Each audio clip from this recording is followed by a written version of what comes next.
ഇപ്പോൾ പാലക്കാട് പുഷ്കരൻ പാലക്കാട് കൂടിച്ചേരുകയാണ്. പുഷ്കരൻ പാലക്കാട് ഇതിൽ രാഷ്ട്രീയക്കാരനല്ലാത്ത പാനൽ അംഗമാണ് താങ്കൾ.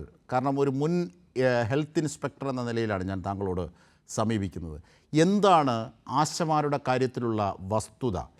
സമ്പത്ത് വളരെ വിശദമായി അതിൻ്റെ കണക്കുകൾ സഹിതം വളരെ വ്യക്തമാക്കി വരച്ചിട്ടു. പക്ഷേ രാഷ്ട്രീയത്തിൻ്റെ നിറം നൽകി അത് മാറ്റി നിർത്താമല്ലോ ഈ കോൺഗ്രസ് അടക്കമുള്ളവർക്ക്. ഇപ്പോഴതാണല്ലോ നടന്നുകൊണ്ടിരിക്കുന്നത്. വസ്തുതകളെ രാഷ്ട്രീയത്തിൻ്റെ നിറം നൽകി മാറ്റി നിർത്തുക. എന്താണ് യഥാർത്ഥത്തിൽ ആശമാരുടെ കാര്യത്തിൽ? ആരാണ് ആശമാർ? എന്താണ് അവരുടെ പ്രവൃത്തി? അവർക്ക് ആരാണ് ഇൻസെൻറ്റീവ് നൽകേണ്ടത്? അവരെ ആരാണ് കരുതേണ്ടത്? കേരളത്തിലുള്ള കരുതൽ മറ്റ് സംസ്ഥാനങ്ങളിൽ അവർക്ക് ലഭിക്കുന്നുണ്ടോ? ശ്രീ പുഷ്കരൻ പാലക്കാട്. ബഹുമാനപ്പെട്ട XMP സമ്പത്ത് സാറ് എപ്പോഴും പറയാറുള്ളത് പോലെ സെൻട്രൽ ഗവൺമെന്റ് അല്ല, യൂണിയൻ ഗവൺമെന്റ് ആണ്. നമ്മുടെ രാജ്യത്ത് NRHM NHM ആണ്. അങ്ങനെ ഒരു സ്കീം യൂണിയൻ ഗവൺമെന്റ് ആരംഭിച്ചതിന്റെ ഭാഗമായിട്ട് മാത്രം പ്രവർത്തനം ആരംഭിച്ച ഒരു സംവിധാനമാണ് ആശാ പ്രവർത്തനം. ഇത് നമ്മുടെ സംസ്ഥാനത്തും രാജ്യത്തും നേരത്തെ റൂറൽ ഉണ്ടായിരുന്നു, ഇപ്പോൾ NHM. അതെ, ഇന്ന് നമ്മുടെ സംസ്ഥാനത്തും രാജ്യത്തും പ്രവർത്തിക്കുന്ന ആശമാരെ ഒരു തരത്തിലും ആശാ വർക്കർ എന്ന് പറയുന്നത് തന്നെ അവരുടെ നിയമന രീതിയോടും അവരുടെ പ്രവർത്തന സംവിധാനത്തോടും ഉള്ള നിഷേധമാണ്. അവരൊരിക്കലും തൊഴിലാളികളല്ല. ഒരു തരത്തിലുള്ള തൊഴിൽ നിയമങ്ങളുടെ പരിരക്ഷയിൽ ഈ വിഭാഗത്തെ കേന്ദ്ര ഗവൺമെന്റ് പെടുത്തിയിട്ടില്ല. ഒരു തരത്തിലുമുള്ള നിയമപരിരക്ഷ, തൊഴിൽപരമായ നിയമപരിരക്ഷ ഈ വിഭാഗത്തിൽ ലഭിക്കുന്നില്ല. അങ്ങനെ ഏതെങ്കിലും തരത്തിലുള്ള നിയമപരിരക്ഷ ഈ വിഭാഗത്തിൽ ലഭിക്കണമെങ്കിൽ നമ്മളൊക്കെ മനസ്സിലാക്കുന്നത് പോലെ കേന്ദ്ര ഗവൺമെന്റ് ഇവരെ തൊഴിലാളികളായിട്ട് അംഗീകരിച്ചാൽ മാത്രമേ അത്തരം കാര്യങ്ങൾക്ക് സാധുതയുള്ളൂ.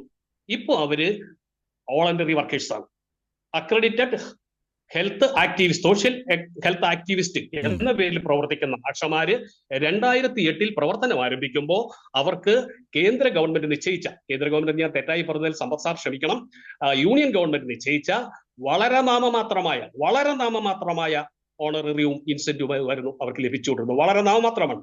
ഇത് ഞങ്ങളുടെ കൈകൊണ്ട് അന്ന് കിട്ടിയിരുന്ന നാമമാത്രമായ ഇൻസെന്റീവ് അവർക്ക് കൊടുത്തുകൊണ്ടിരുന്ന അനുഭവങ്ങളുള്ള ഒരാളെന്ന രീതിയിലാണ് ഞാൻ പറയുന്നത്. മാത്രമല്ല, ഇവർക്ക് ആദ്യമായി ഫെസ്റ്റിവൽ ബത്ത കൊടുത്തത് ഏത് സർക്കാരിന്റെ കാലത്താണ്? താങ്കൾക്ക് അത് ഞാൻ ഇതിന്റെ പിന്നാലെ പറയാം. അപ്പോ വളരെ നാമമാത്രമായിരുന്നു ഇവർക്ക് കൊടുത്തിരുന്ന ഇൻസെന്റീവും. അതുപോലെ തന്നെ ഇൻസെന്റീവ് എന്ന് പറഞ്ഞാൽ അവരുടെ പെർഫോമൻസ് ബേസിലാണ് അവർ ചെയ്യുന്ന, നമ്മുടെ ആരോഗ്യവകുപ്പ് വ്യത്യസ്ത മേഖലകളിൽ നടത്തുന്ന പ്രവർത്തനങ്ങൾക്ക്, അവർ നടത്തുന്ന സേവനത്തിന് ചെറിയൊരു ഇൻസെന്റീവ്, അതുപോലെ തന്നെ ചെറിയൊരു ഓണറേറിയവുമാണ് അവർക്ക് നൽകിയിരുന്നത്.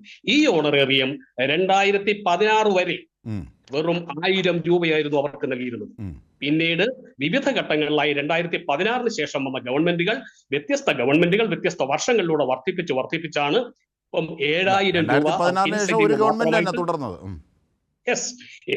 രൂപ ഇൻസെന്റീവ് മാത്രമായിട്ട് ഈ വിഭാഗത്തിൽ ലഭിച്ചുകൊണ്ടിരിക്കുന്നു. അതിനോടൊപ്പം തന്നെ ഫിക്സഡ് ഇൻസെന്റീവ് 3000 രൂപ അവർക്ക് ലഭിക്കുന്നുണ്ട്. ഈ ഫിക്സഡ് ഇൻസെന്റീവിന്റെ 60% കേന്ദ്ര ഗവൺമെന്റും 40% സംസ്ഥാന ഗവൺമെന്റ് നൽകേണ്ടതാണ്. അങ്ങനെ നോക്കുമ്പോൾ ഇൻസെന്റീവും ഓണറേറിയവുമായി കേരള ഗവൺമെന്റ്, അതുപോലെ തന്നെ ഓണറേറിയം, ഇത് രണ്ടും എല്ലാം കൂടി ചേർത്തിട്ട് ഏതാണ്ട് 10,000-ഓളം രൂപ, ഇന്ന് ആശമാർക്ക് 13,200 രൂപ വരെ വേതനം കിട്ടുന്ന ഒരാളിന് 10,000 രൂപയിലോളം കൊടുക്കുന്നത് നമ്മുടെ സംസ്ഥാന ഗവൺമെന്റാണ്. ഇതിനൊക്കെ പുറമെയാണ് 2009 ആദ്യമായിട്ട് ആശാപ്രവർത്തകർക്ക് ഫെസ്റ്റിവൽ അലവൻസ്, ഓണത്തിന് ഫെസ്റ്റിവൽ അലവൻസ് ഇടതുപക്ഷ ജനാധിപത്യ മുന്നണിയുടെ ഗവൺമെന്റ്, പറയുന്നത് രാഷ്ട്രീയമല്ല, അന്നത്തെ ഗവൺമെന്റ് ഏതാണെന്ന് വ്യക്തമായി ഈ കേൾവിക്കാർക്ക് മനസ്സിലാകാൻ വേണ്ടിയിട്ടാണ് ഞാൻ പറയുന്നത്. 2009 VS മുഖ്യമന്ത്രിയായിരിക്കുന്ന സമയത്താണ് സംസ്ഥാനത്ത് ആദ്യമായിട്ട് ആശമാർക്ക് ഫെസ്റ്റിവൽ അലവൻസ് അനുവദിക്കുന്നത്. അന്ന് ഓണത്തിന് ഫെസ്റ്റിവൽ അലവൻസ് എന്റെ കൈകൊണ്ട് വാങ്ങിച്ച ആശയുടെ സന്തോഷവും അവരുടെ ഒരു സംതൃപ്തിയും ഒക്കെ ഒന്ന് കാണേണ്ടത് തന്നെയായിരുന്നു. അങ്ങനെ ഫെസ്റ്റിവൽ അലവൻസ് പിന്നീട് മെച്ചപ്പെടുത്തി വർദ്ധിപ്പിച്ച് അവർക്ക് ഗവൺമെന്റ് ലഭ്യമാക്കിക്കൊണ്ടിരിക്കുകയാണ്. ഇന്ന് നമ്മുടെ സംസ്ഥാനത്ത് ഒരാശയ്ക്ക്, നേരത്തെ ജയചന്ദ്രൻ സാർ മുമ്പ് പറയുന്നത് ഞാൻ കേട്ടിട്ടുണ്ട്, 15 ദിവസത്തിൽ കൂടുതൽ അവരുടെ നിശ്ചിത ജോലി ചെയ്യേണ്ട ഒരാശയ്ക്കും ചുമതല ഇന്ന് നമ്മുടെ സംസ്ഥാനത്തില്ല. അവർക്ക് നൽകിയിട്ടുള്ള എല്ലാ ചുമതലകളും ഏറ്റവും ഭംഗിയായി നിർവഹിക്കാൻ പോലും 15 ദിവസത്തിലധികം പണിയെടുക്കേണ്ട സാഹചര്യം ഇന്ന് കേരളത്തിലെ ആശാപ്രവർത്തനത്തിൽ ഇല്ല എന്നുള്ളത് വർഷങ്ങൾ ഈ വിഭാഗത്തോടൊപ്പം പ്രവർത്തിച്ച ആ പ്രവർത്തനങ്ങളെ വിലയിരുത്തിയ ഒരാളെന്ന രീതിയിൽ എനിക്ക് വ്യക്തമായി